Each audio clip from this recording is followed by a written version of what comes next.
Salut à tous, c'est Scarecrow et aujourd'hui on va parler de l'histoire de la maîtrise de l'air. Une des 4 maîtrises élémentaires est l'aérokinésie, c'est-à-dire la capacité à contrôler l'air. Les pouvoirs des maîtres de l'air sont renforcés en altitude. Cette maîtrise est utilisée par les nomades de l'air et leur fut à l'origine transmise par les bisons volants. L'air est l'élément de la liberté. Les nomades de l'air se sont libérés des problèmes et des préoccupations mondaines. Trouver la paix et la liberté était la clé pour résoudre leurs difficultés dans la vie. La clé de la maîtrise de l'air est la flexibilité et la recherche, et en suivant le chemin de la moindre résistance. La maîtrise de l'air est notable pour être presque purement défensive, ainsi que la plus dynamique des 4 arts de flexion. Les maîtres de l'air peuvent submerger de nombreux adversaires à la fois avec des grandes et des puissantes attaques qui pourraient s'avérer fatales. Toutefois, en raison de la nature pacifiste des nomades de l'air, de telles attaques sont rarement utilisées. En raison de leur spiritualité précitée, ils s'adaptent souvent à la situation qui les entoure et préfèrent des manœuvres d'évitement plutôt que la confrontation directe.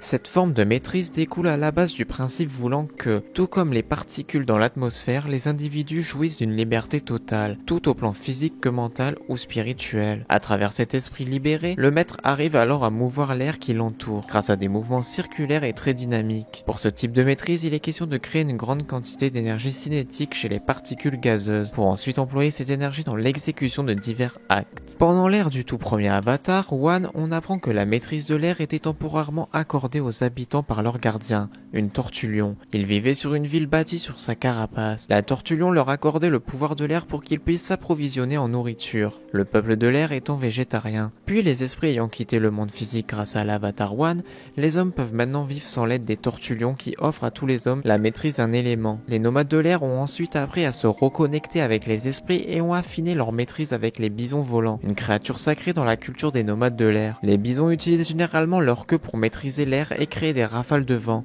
Ils peuvent voler sans aucun moyen visible de propulsion. Il est dit que les nomades ont emprunté la flèche du bison volant pour la conception de leurs tatouages traditionnels. Ces tatouages traduisent une grande maîtrise. Seuls les maîtres accomplis peuvent en porter, une fois leur formation terminée. Contrairement aux autres nations, tous les nomades de l'air sont nés avec le pouvoir de maîtrise de l'air, sans doute parce que cette culture est plus proche des esprits, qui sont la source de chaque maîtrise. Bien que considérée comme étant la plus dynamique des arts de maîtrise élémentaire, l'aspect le plus controversé de la maîtrise de l'air est d'être un art de défense plutôt que d'attaque. Cet aspect reflète les principes détenus par les nomades de l'air, à savoir la préservation de la vie et le rejet de la violence à chaque fois que cela est possible. Cependant, il y a des cas où un maître de l'air a eu recours à la violence lors d'un conflit. Par exemple, Aang, forcé de passer à l'état d'avatar par détresse émotionnelle à l'idée de perdre Katara, a utilisé la maîtrise de l'air et a ravagé son environnement, créant d'importants dégâts. Il était sous la colère à ce moment-là. L'avatar Yang Shen a dû recourir à la violence pour régler un conflit, s'avouant à elle-même que ses actes étaient en totale violation de ses enseignements de nomade de l'air. Le symbole de la maîtrise de l'air est, dans le sens anti-horaire, un triskel, soit une spirale triple inversée fermée. Ce symbole a été vu sur le pendentif sur la prière des perles du moine Gyatso et également apparu sur les perles de prière de Aang. Les jeunes maîtres de l'air ont été élevés dans l'un des 4 temples de l'air à chaque coin du globe, cachés au sommet des montagnes sur les îles éloignées, où la forte brise favorise leur maîtrise de l'air. Les tempêtes de l'air du nord et du sud étaient exclusivement masculins et gérés par des moines de maîtres de l'air qui instruisaient les jeunes maîtres dans leur art, tandis que les temples de l'air orientaux et occidentaux étaient exclusivement féminins. Cependant, le Conseil des Sages a décidé que Aang finirait sa formation au Temple de l'Est, et il était dans le même temple où lui et plusieurs autres jeunes garçons ont été introduits pour leurs animaux de compagnie, le bison volant. Un maître de l'air est déclaré maître une fois qu'il ou elle a complètement maîtrisé les 36 niveaux de leur maîtrise, ou quand il a créé une nouvelle technique de la maîtrise de l'air. Aang était l'exception dans ce cas, car il maîtrisait que 35 niveaux et a fait un nouveau mouvement. Les maîtres de l'air qui ont maîtrisé l'élément sont marqués comme tels par le bleu tatouage rayure le long de la tête et des membres, se terminant par une flèche sur le front, le dos des mains et le sommet des pieds. Les moines abordent leur tête complètement rasée, et les maîtres de l'air femmes se rasent leur front, mais ils laissent le dos de leurs cheveux. Avatar Yang Shen a été vu arborant cette coiffure tandis que Aang a pris l'état d'avatar. Une non-maître de l'air, Sœur Liu, a été montrée pour être en charge des nomades de l'air femmes du temple aérien de l'Est dans une mémoire partagée entre Aang et Appa. Les nomades de l'air épousent généralement une philosophie de la prévention des conflits et le respect de toute forme de vie. Un maître de l'air ne chercha jamais un combat,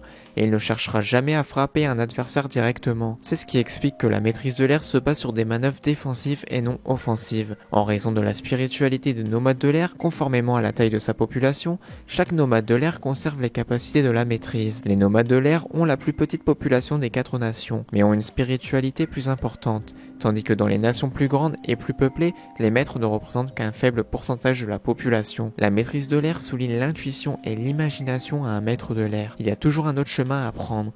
Comme l'air circule partout où il peut. Cela rend les maîtres de l'air plus dynamiques dans tous les arts de maîtrise, et l'air lui-même est considéré comme l'élément de la liberté. En 0 après les génocides, les maîtres de l'air ont été victimes d'un génocide des mains de la Nation du Feu.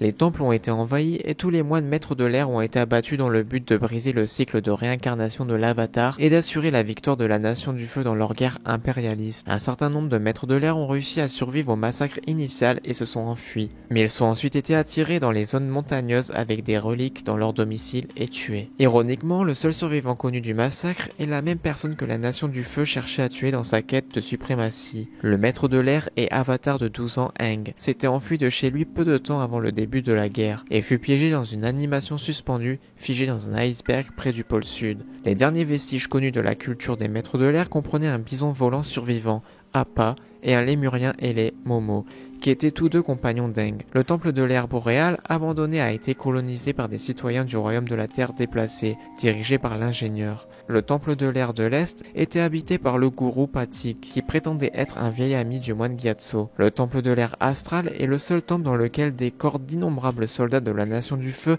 et le cadavre du moine Gyatso sont présents. Des années plus tard, Aang a trouvé une île remplie de bisons volants en bonne santé et de lémuriens à queue annelée, ce qui indique qu'Appa n'était pas le dernier bison de l'air survivant. Même 170 ans après le génocide des nomades de l'air, la culture de la maîtrise de l'air a survécu grâce au plus jeune fils d'Aang, Tenzin, et aux enfants de Tenzin, dont les 3 aînés sont connus pour être des maîtres de l'air. Les disciples de l'air ont également été formés par Aang pour perpétuer les traditions de la culture des nomades de l'air. La famille de Tenzin et certains des disciples de l'air résident sur l'île du Temple de l'air et de la Cité de la République, tandis que la plupart des disciples vivent dans chacun des 4 anciens temples de l'air. Avant la convergence harmonique, la famille de Tenzin était les derniers maîtres de l'air et a donc été ciblée par Amon dans le but d'effacer efficacement l'un des 4 arts de la maîtrise du monde de manière permanente. Cependant, après la convergence harmonique, la capacité de maîtrise de l'air a de nouveau refait surface à travers le monde après qu'un grand nombre de non-maîtres, y compris le fils aîné d'Aang, Bumi, ont obtenu la capacité. Après la convergence harmonique de 171 après le génocide, de nombreux non-maîtres à travers le monde ont soudainement découvert qu'ils avaient des capacités de maîtrise de l'air. Korra, Tenzin et le reste de l'équipe d'Avatar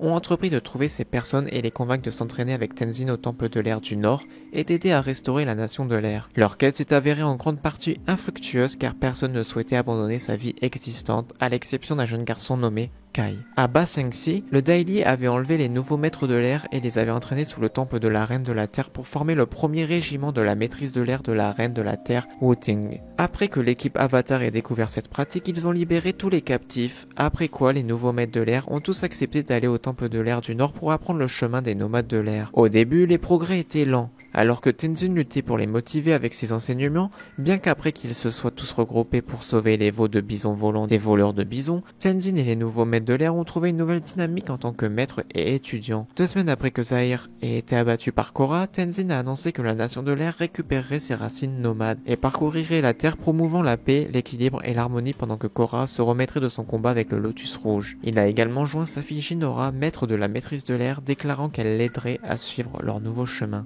Et voilà, c'est tout pour cette vidéo, j'espère que ça vous a plu, c'était Scarecrow, je vous dis à la prochaine, bye bye.